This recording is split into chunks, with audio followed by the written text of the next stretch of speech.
Okay, test. Hello. Going to make doubly sure that this is actually working. I just realized what I did wrong last time. I tried to stream for 2 hours last night and didn't hit the go live on OBS, so it did not work. I'm going to make doubly positive. Okay, it's working. Good, good. Let's continue on to the show here. Anyway, I think that I finally got my got a handle on the OBS software and just figured out that you have to actually do the second step / third step of hitting go live after you hit start stream. So you're streaming and then you go live. So now I understand that. Anyway, here we go. Project Podcast. We're going to shrink me down a little bit, and hopefully this actually updates in real time. I don't know how weird that is when I open and expand that window. Alright, so first topic. Actually, I'll probably, because I'm just going to kind of ramble on this for a bit, I'll probably expand myself a bit. Oh, that's not what I want to do.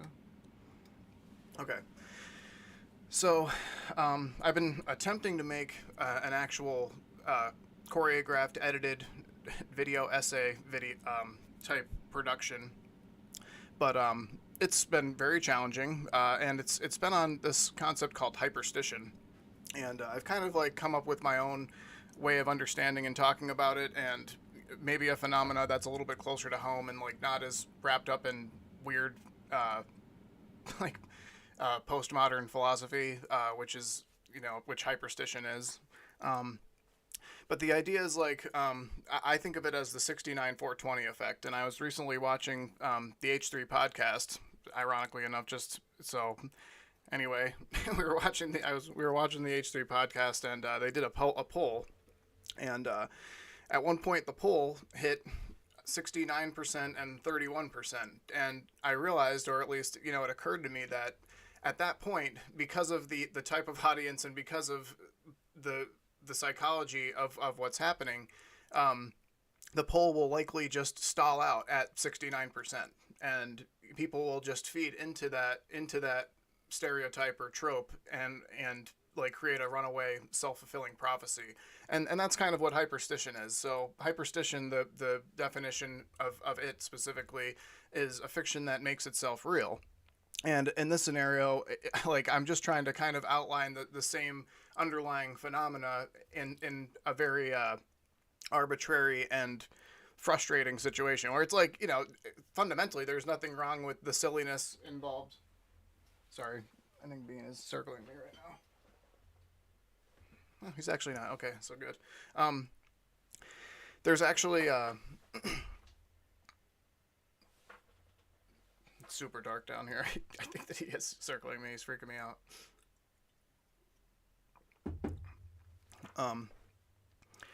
There's nothing wrong with playing around and thinking that it's funny, to make memes or jokes, playing into and up the idea of this of 69ing and 420. And I mean, if you know the story behind 420, I'm pretty sure it's just two guys liked to smoke weed at 420. It was like the perfect time of day, they thought. So and somehow that just caught on and became incredibly viral.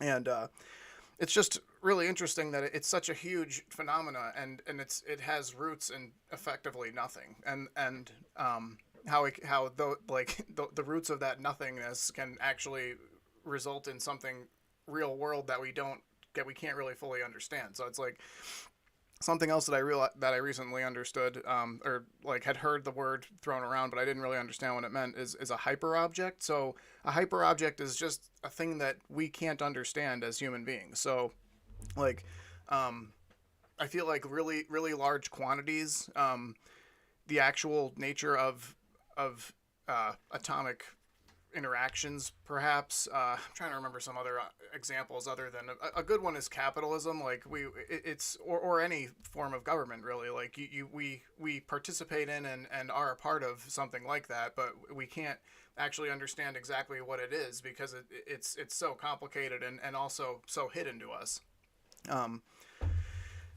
Really interesting concept, I think, and I think we got to just be careful when we feed into these self-fulfilling prophecies without really understanding or getting to the root of where it actually originated from, and just for the sake of it. I think it's like it's tied up in this like Joker effect where it's just we don't know why we're feeding into it, but we're gonna burn it all down anyway because that's what is happening. Like, and it's something that it almost feels like it's just something to do half the time. It's just really upsetting. And like, and I sympathize because it's like, it's hard to know what to do sometimes in our modern society. And it just seems like there's getting progressively fewer jobs that need to be done and more people who don't know what to do with themselves. And it's just, I don't know. I feel included in that. I think that we all should to an extent. Anyway, I'm going to continue on to, this is just a pretty much a quick plug. If you're at all interested in documentaries or just, I mean, history, archaeology, I don't know. This is an old dated documentary, but it's still incredibly interesting. Let's shrink me down a little bit now.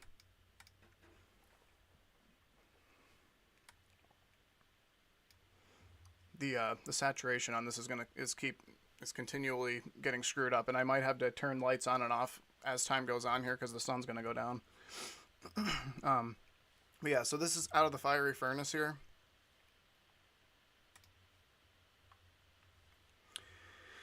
It's great. It's effectively the history of human technology and really tool making through the lens of smelting of metals, and the mining of them, and just how the availability of them and the availability and progression of forging techniques and really furnaces just was pivotal to how the evolution of human beings played out.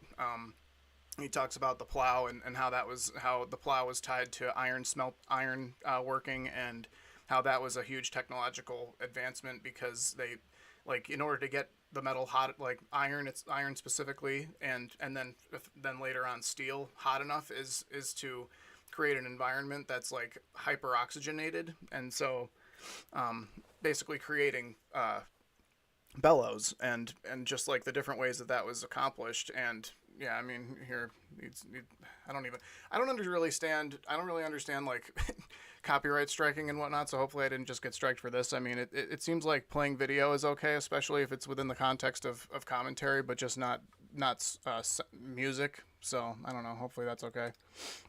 Definitely watch it. Here's the only caveat: it's 7 hours. It's seven separate episodes, but it's great. Okay. Terrible editing techniques. So I wanted to watch this video. Okay. Can I not even open it? I can just do this. I wanted to watch this video, but here, you'll see in a second. So this is hand cam. This is bad enough. But there's like an effect that he does where he actually like follows his own eyes with the camera, and it's so jarring. I couldn't even watch the video. I think I can play this for a second so you can get the gist of this. Historic medieval combat, otherwise known as HMB. Over in Europe, the HMBIA is like the main. Look at I get the whole like zooming in, zooming out, zooming in, like closer shot, farther away shot. Like Philly D like did this. You know, has been doing this for years to like create more engagement with your stuff. But like wait till you see like, and thankfully in a later video that I watched by this guy specifically, they cut that specific editing technique out, I think. But there's literally one where it like follows his head. There it is. Oh my God, what is that? What is that? It's following his head. I couldn't take it. It seemed like this one was a little bit better about Wim Hof. I didn't watch the whole thing, but I just couldn't take it. I like this kind of this feeds into this effect, the 69-420 effect, and that it's like a race to the bottom of the brainstem. It's like a race to the bottom of the meme pool, or like to hop on the virality of something, like the trendiness of something. And it's just we're just constantly trying to hijack one another's psychology with our marketing strategies, and it's just I think it's hitting a deleterious crescendo here. If you want to think about it that way. Okay, so Adam Ragusea, I keep plugging his stuff. but it's great. I was just talking to my buddy about what I learned about this. I really want to try, either or, but there's dry processed and honey processed coffees, and it's like a totally different fermentation strategy and like drying process for coffee beans. And basically, like the bean that you get is actually a shelled roasted seed, I believe, and the seed is wrapped in a fruit normally. And like there's different methods for refining that fruit into the actual seed that you then roast. And there basically when you're doing a natural or dry or honey processed coffee, you're allowing the actual fruit to ferment on the seed itself when like during that time, rather than like taking the whole fruit off. And it produces like a fruitier, like more complex flavor apparently, and I really want to try it. So that's cool. This guy's channel is pretty neat. I learned some things. I find it like, in the same way that I find the Fiery Furnace documentary interesting, just like archaeology and basic human history, and like how technology progresses. There, someone actually messaged here. Treat all peoples equally. Me, why not to, please? Yo, okay.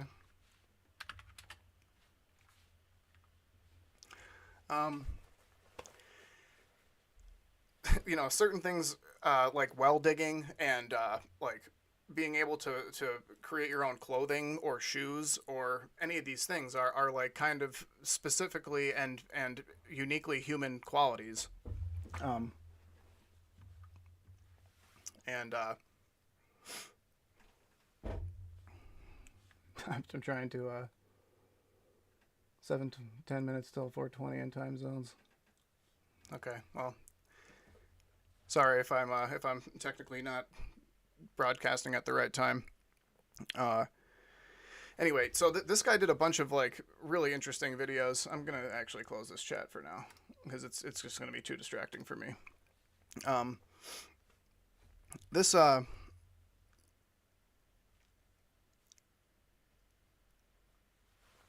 which one did I like the best? I mean, I think that I originally saw the log cabin one.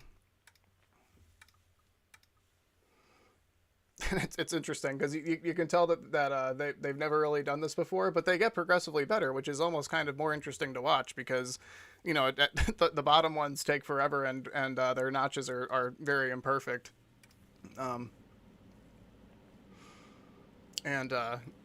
But I mean, if you think about it, it's like, how do you get water, or how did people get water? How did they get the basic necessities? And it's stuff like this. Like they dug it by hand. They dug this well by hand.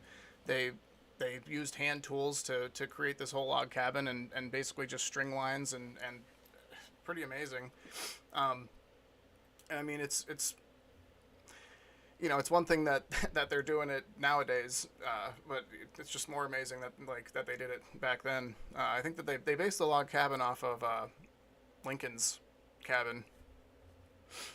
And yeah, I mean, just a little commentary on the importance of this. It's like, especially I find like clothing making, like just, and I'm really like a novice and not very skilled or versed in the subject, but I find it fascinating, like how important and necessary clothing is to human beings, especially depending on the climate. But like just how I have not the finest, like the smallest clue, like really how a loom or like how like clothing start to finish is like produced or created. I mean, and then you wonder, it's like, what would I be able to hobble together if I really needed to?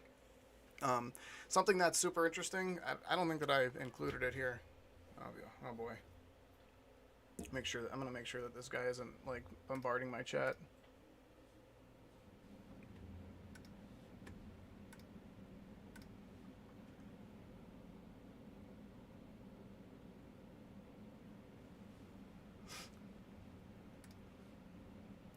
Hi, Bean.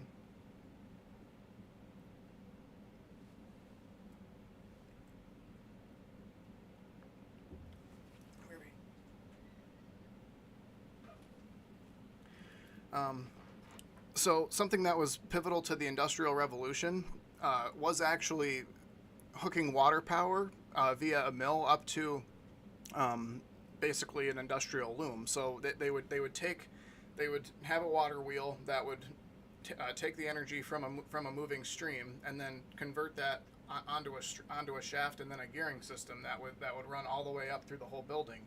And then basically they would have machines that would take that power and like you would just basically like hook it into gear, so to speak, like literally actually you would just move the gears teeth into one another and convert that power into the machine, and could probably tweak and adjust the gearing ratios and whatnot to get the machines to run at different speeds, but you're still at the mercy of the water speed in that scenario. And then what eventually they did was they created the steam engine, and then were able to more easily control the speed of the rotation. But you know, those things, like, you know, the creation of clothing was pivotal to the Industrial Revolution and the industrialization of society. It's just so it's just something that I haven't heard a lot of people think or talk about much. This is another. I should have probably combined these together, but they were just so different. They're both Adam Ragusea videos, but the main reason for this is just tradition and capitalism. Capitalism in terms of like they were able to more easily corner the market and proprietize their products. You know, meaning the actual machinery that created, you know, the means to production, literally the machinery that created goods and products.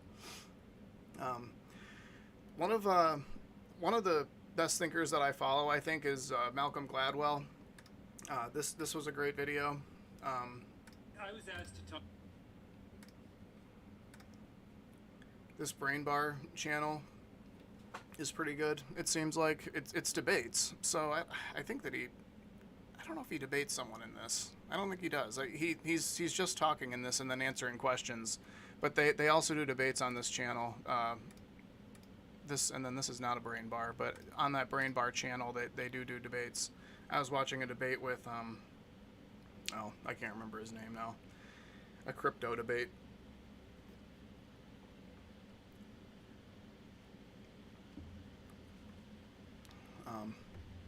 This was great. Malcolm Gladwell, my first interaction with Malcolm Gladwell's work was The Tipping Point. I think I was still in high school at the time when I read that. And I've read to be perfectly honest, I have read cover to cover very few works, especially like that. And it was great. It really affected me. And the gist behind it is just that, I mean, one specific example that I think about pretty consistently is the broken window theory that he talks about, where if you imagine like an immaculate neighborhood, basically the psychology involved with the idea of seeing one window broken, and like, so once something slips beyond a certain threshold of perfection in some sense, then it seems like there's a snowball or like an allowance of a snowball effect or an allowance of degradation then at that point, where it's like, oh, well, someone already started it, you know, like someone already defaced, you know, the beauty of this, so in which case me doing it isn't as bad. There's a lot of things that are involved with it, and just how that can spiral out of control. So Malcolm Gladwell, great guy, awesome thinker. Bean is biting me now. So hopefully I didn't lose a bunch of information. Apparently Mutahar also did something about this. I'm a pretty internet savvy guy.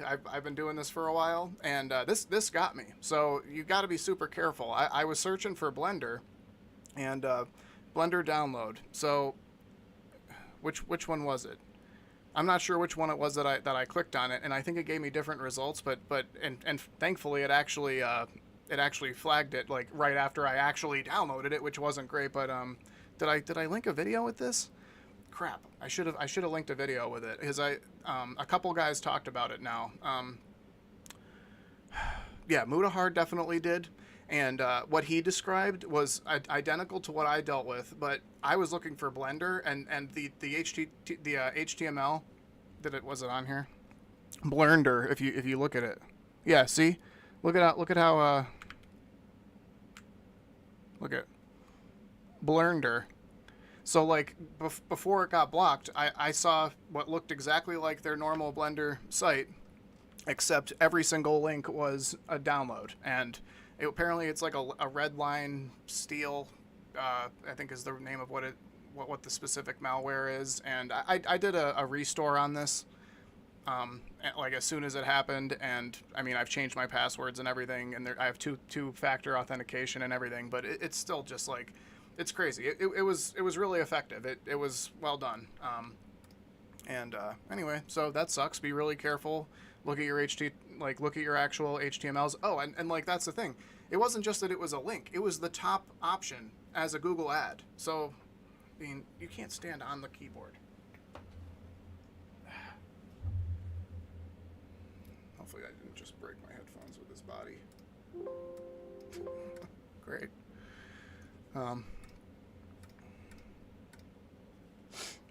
Let me see here.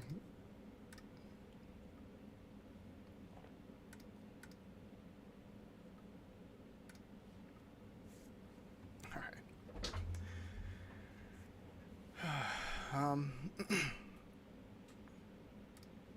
All right. Speaking of malware, I read an article, this thing here. I think this is one of, I don't know if this was exactly what I found. I think I had to find a separate thing after I originally saw the Reddit article, because the thing I saw on Reddit, because I was stupid and didn't save it.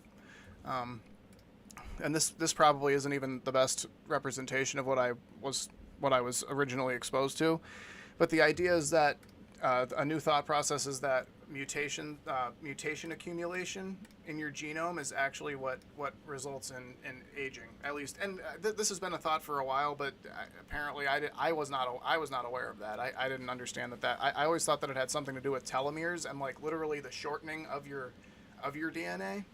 And I think it's a combination of those. So that's kind of like the catch-22 about like age-resistive technology or de-aging technology. By my understanding, is that the telomeres actually are kind of like a timekeeping device, and that if you were to just lengthen your telomeres again, theoretically, like restore them to how long they were, and have the correct code, then it would like throw off like metabolic processes in your development, and like I don't know, I'm speculating, but like I think it would like could potentially make you grow again, like make you grow taller and taller and taller, and that be uncontrollable, like for instance, or maybe your organs would grow uncontrollably or something like that.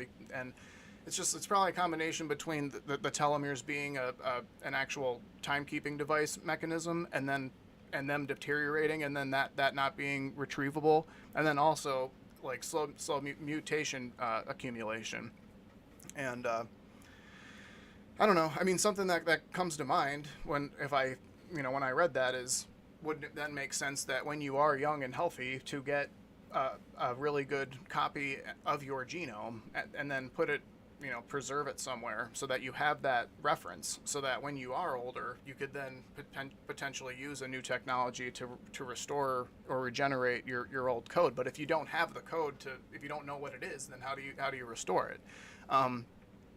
I mean, and then the other thing is that not only restoring it, but also just basically undoing, well, like re-lengthening the DNA if the telomere thing works the way that I was informed it did, and also potentially undoing the mutations, where like basically a mutation would be a change in a base pair, and you could theoretically, depending on how bad the damage was, you could deduce or use basic, like a basic average genome like data set somehow, and then compare that to an older person's genes, and then some of the changes might be really obvious that would need to be undone to the genome just based on that average. But people's genes are pretty unique, I think. So I mean, I think that any time that you have an incompatible, well, I don't know if that's really valid. I don't know.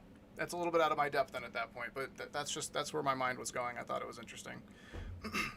This guy, he's cool. This project specifically is really neat. I thought that we need to see more things like this. I really liked the simple construction of. Oh wait, yeah, geez, I'm in the way here. Yeah, let's do this bigger. I don't think he'll flag me for. Let's get out of here. So obviously passengers are strictly forbidden. I'm just doing the durability test to show how much weight this can actually hold.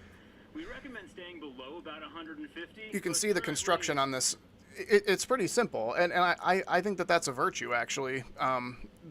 He put a guard on this, you know, for the production model of it, but it's pretty basic square tubing, pretty basic welds, you know, it's all bicycle parts, so it's not like the availability of stuff should be pretty good.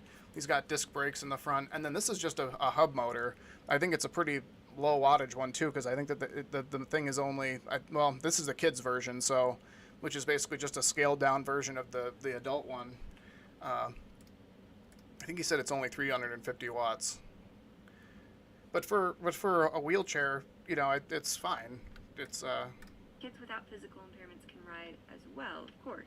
There's just more restrictions as to where it could go.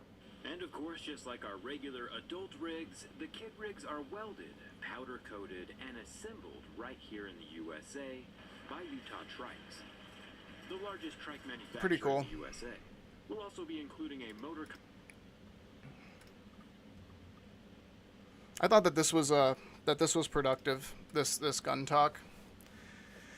I don't know. I mean, the whole conversation is extremely polarizing. It's frustrating. I don't know. I don't know how to feel about it, but I think that we need to keep talking about it. And I thought that this was a productive conversation for the most part, and they had a really good mix of perspectives in the room, and they were all able to pretty effectively portray their perspective on things. Would definitely give it a watch. I mean, we need to we need to keep thinking about these things and taking them really seriously.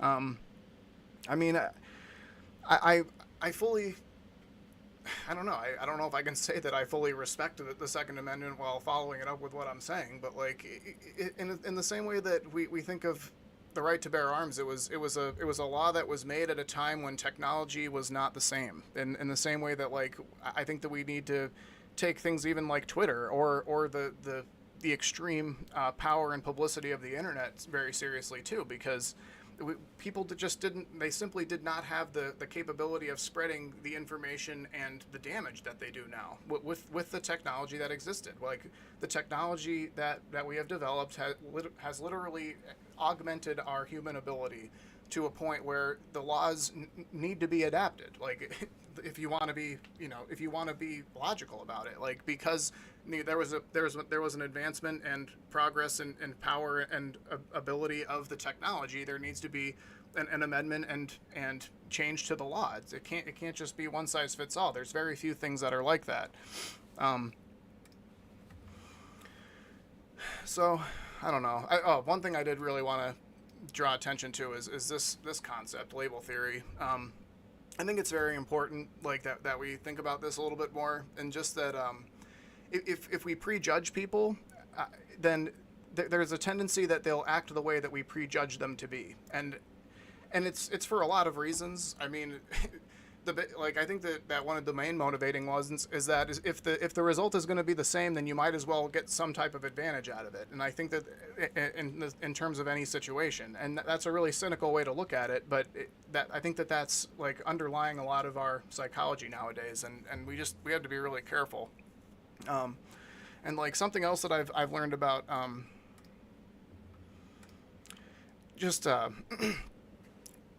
looking through different videos on YouTube recommendations. I follow Dr. Grande, and there's a personality disorder called borderline personality disorder. You've probably heard of it. I mean, it's horrible, you know, for everyone involved. It's really traumatizing, and there's a behavior in it called splitting that's exhibited, and the main therapeutic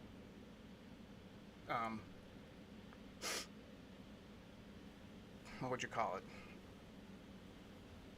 Therapeutic response to borderline personality disorder is dialectical behavior therapy, and dialectic basically means opposite. And what happens when people who have this personality disorder, and I think frankly a lot of people, and that's how I'm going to explain this, is that they split into black and white categories, or into all or none type categories, or very generalized categories, very reductionistic categories. And I think that we're all doing that. I think that our society is based around this. We are very black and white thinkers. We're right and left thinkers. We're this way or the highway thinkers. And we ignore and look past, like, cannot look past the fact that at the end of the day we're like we're human beings with feelings and thoughts and drives and ambitions, and that should be the base of our understanding of one another, not whether we're right or left or up or down. It's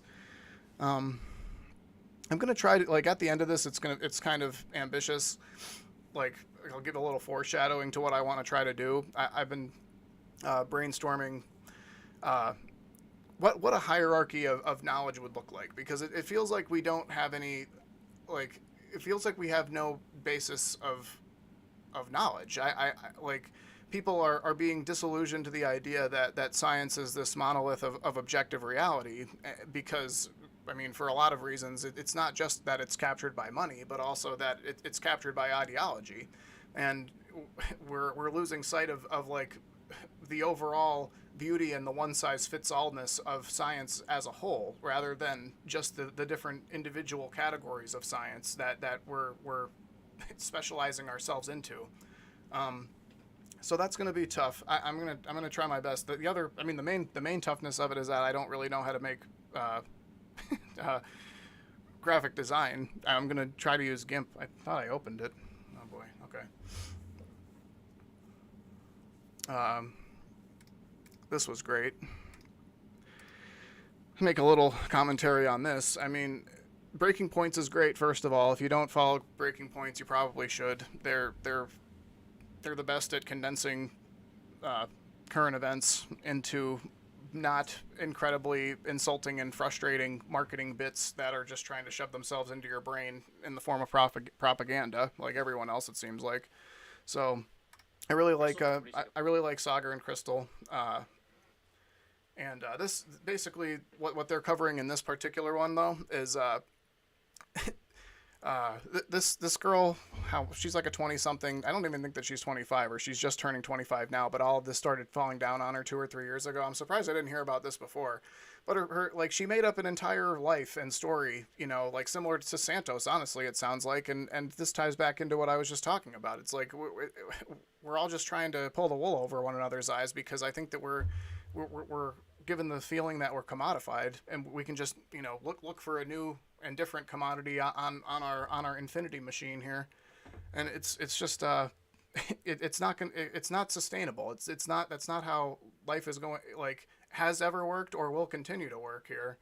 And this girl, like, made up this story that her mom was like crying about not being able to fill out the FAFSA forms, and meanwhile, like, both her mom and her dad both have MBAs and work at colleges and are perfectly capable and aware and more able than most people to do these types of things. And it was just a complete fabrication in order to get investment and funding. And it's amazing, how someone, shoves their version of 420 in your brain and then convinces you that it's the next big thing. And then if they can get enough hype behind it, then they can actually create something real. Something that I forgot to add was here, wait. We'll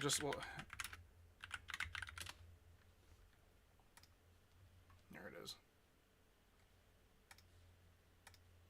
Everything around you that you call life was made up by people that were no smarter than you. This channel's pretty good. Hey, I'm Dave. Welcome to my shop.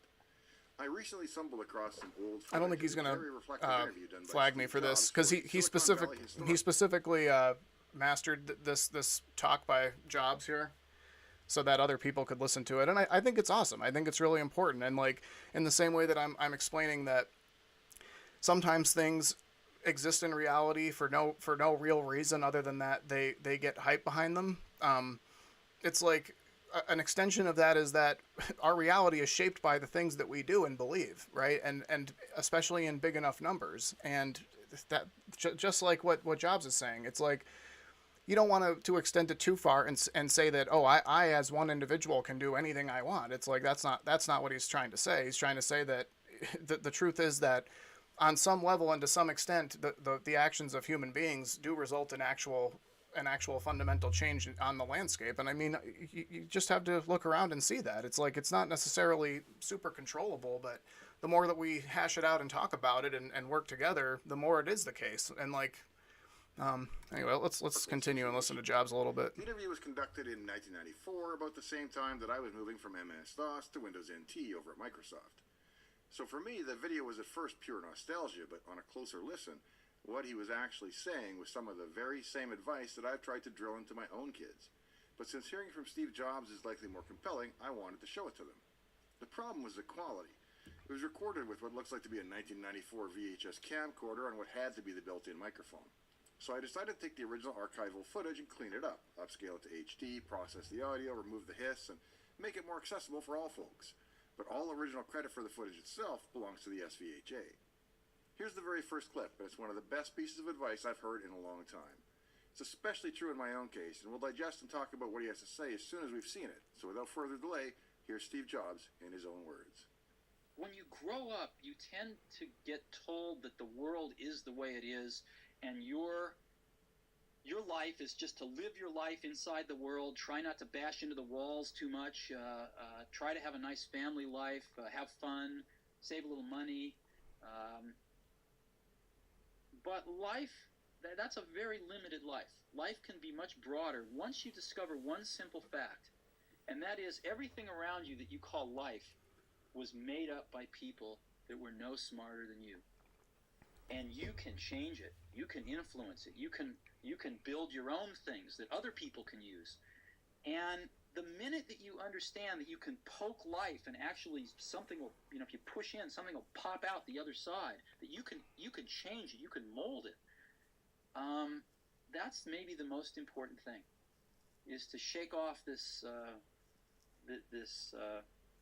erroneous notion that life is there and you're just going to live in it, versus embrace it, change it, improve it, make your mark upon it. I think that's very important. And however you learn that, once you learn it, you'll want to change life and make it better, because it's kind of messed up in a lot of ways. Once you learn that, you'll never be the same again. When I was younger, I too was just along for the ride, taking... Yeah, I think we need less along for the ride. Definitely a great video. Sorry, so I want to work a little bit on this hierarchy thing, because I think it's important just for my own sanity to figure this out here. How am I going to do this? Let's do GIMP.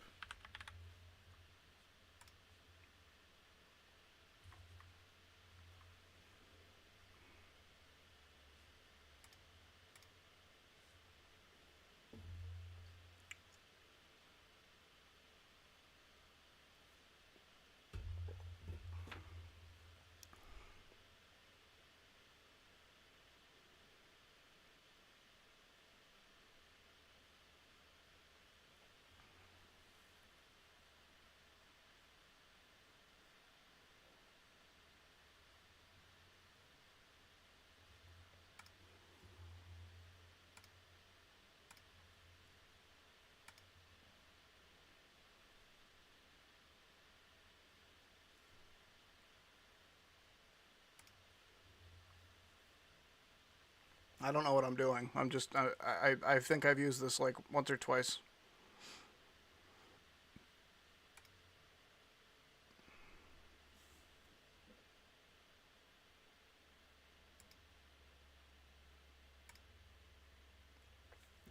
Okay.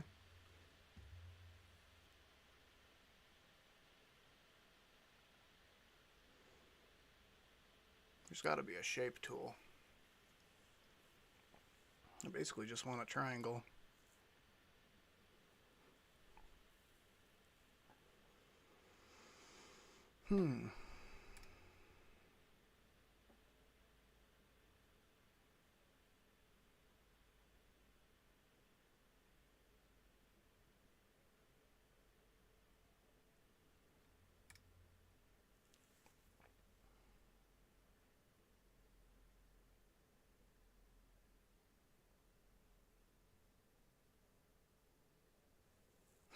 I don't know what to do.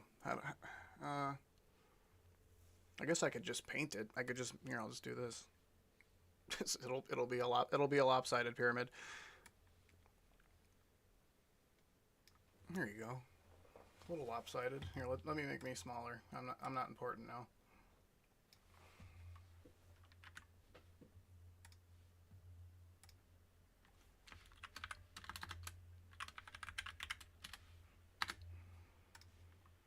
All right, now this is the basic idea. I mean, this is where it originates, like what I'm trying to do. Oops. How do I move this?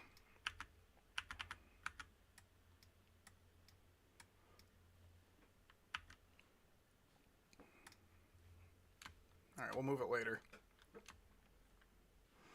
All right, chemistry. What was I saying before? What is next here?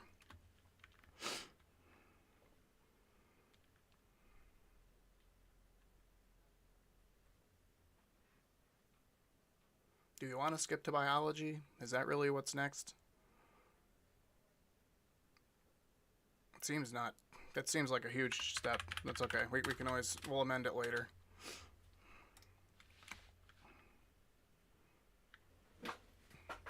I guess we'll do molecular biology.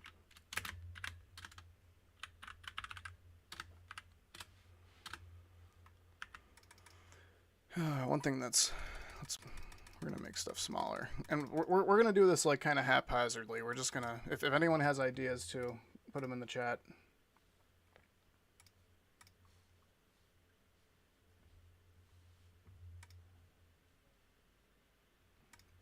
This gets very confusing. Okay.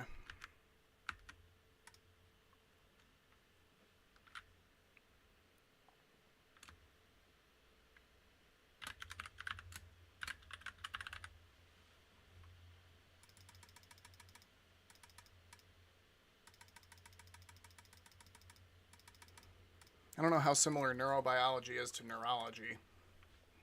I don't think it's that, it actually isn't that similar, but we might want to just combine them anyway.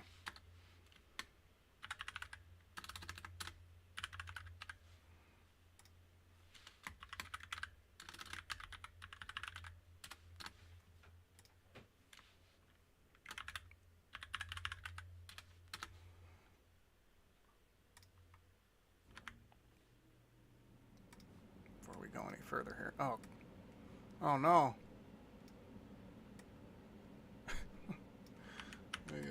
Okay, how do we move this thing? I can't move. Crud.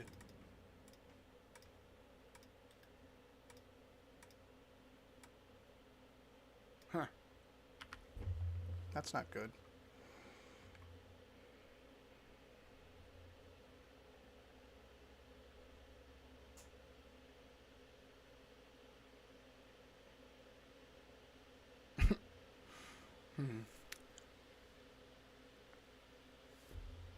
Okay, well, this is going to be a horrific solution, but I'm going to do it anyway.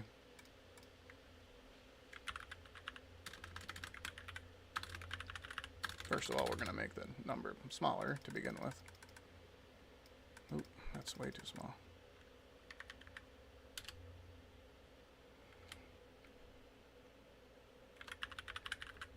Whoa.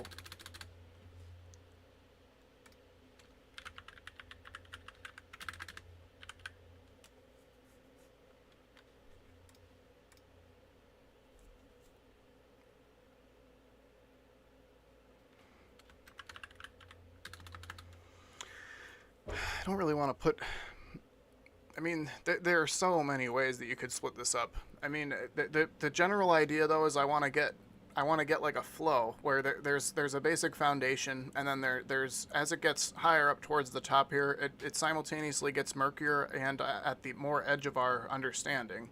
So, and like more on the cutting edge of our research. And then the idea, though, is that there are things that are going to be at the top that are going to wrap back around to the bottom, I think. Like things like quantum gravity, like quantum mechanics in general, quantum computing, consciousness, So here, okay, let's put some of these things in here. Even though like now we're gonna kind of be diverging from the bigger groupings, we're gonna just do that.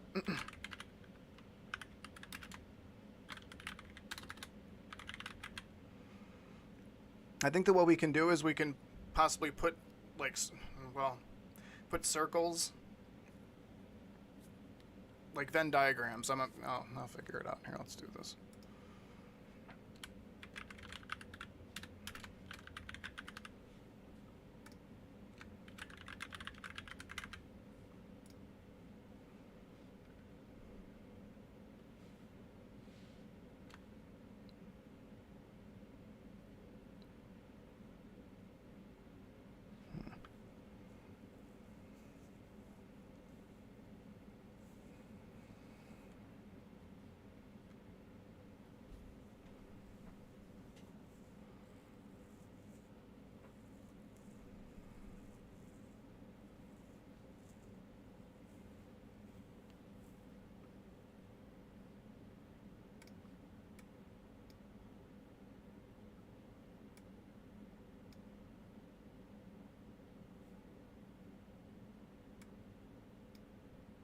This is back.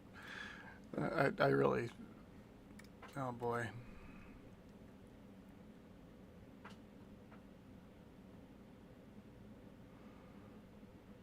This has so many... It's like Photoshop.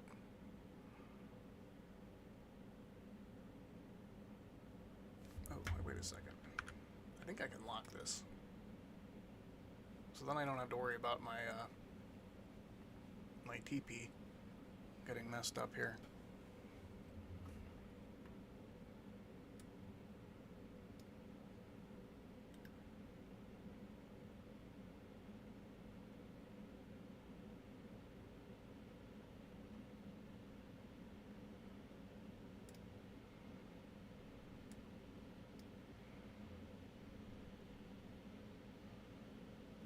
I have no idea what's happening here. I want to be able to like shrink and move these words here.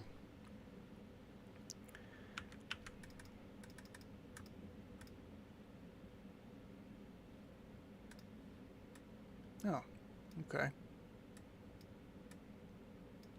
How did I move this again? I locked this.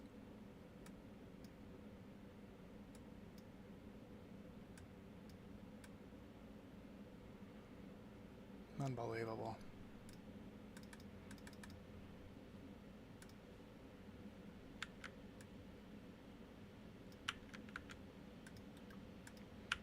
I have no idea what I'm doing.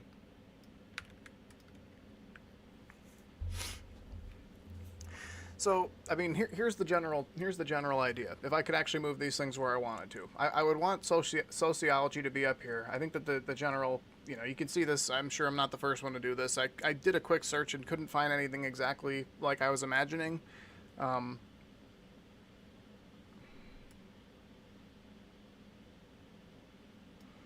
The only, like, there's like a flowchart creation tool called Lucid, I think, that I fiddled around with for a while at one point, but this really isn't a flowchart. It's, I mean, it's look at it. I mean, it's beautiful. It is its own thing. It needs time to grow.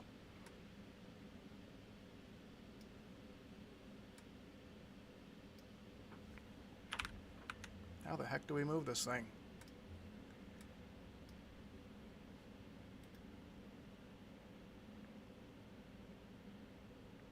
How did I move that? And then how did I...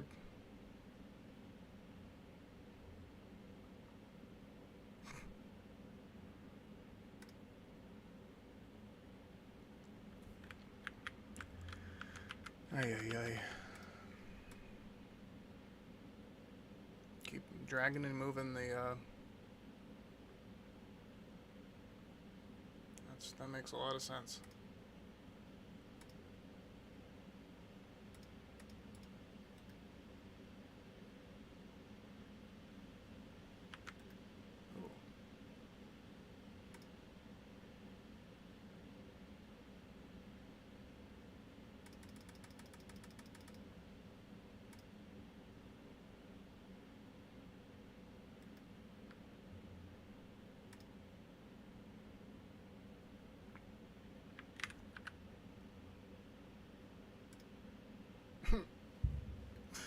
All right.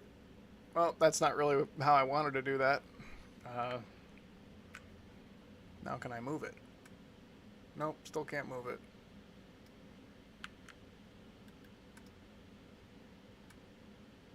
Still can't move it. Oh, okay. You gotta get right on the letters. Obviously.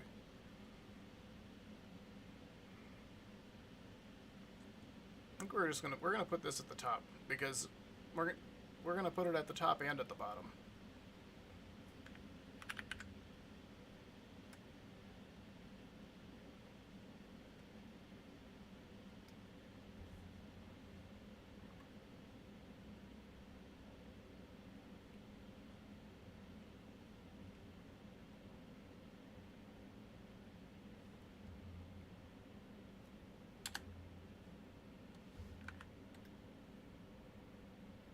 All right.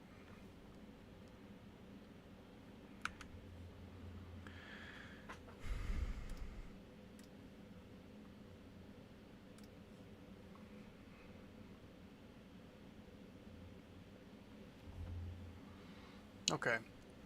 Well, I think I'm gonna end this for now. No one's watching right now.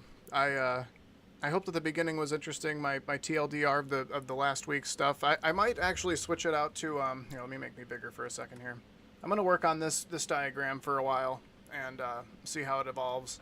I might do this bi-weekly just because it seems like I have a lot of stuff that I find that I want to talk about, and maybe I should flesh out more of it and do it twice a week rather than just once a week. I don't think I'm going to mess up my live lab again, so I'm going to keep doing that every week and just kind of jump around. I don't know if people want to see me finish projects more or if they want to see me do multiple different projects. But anyway, if you have any feedback, let me know. Like and subscribe. Thanks, everyone. Bye-bye.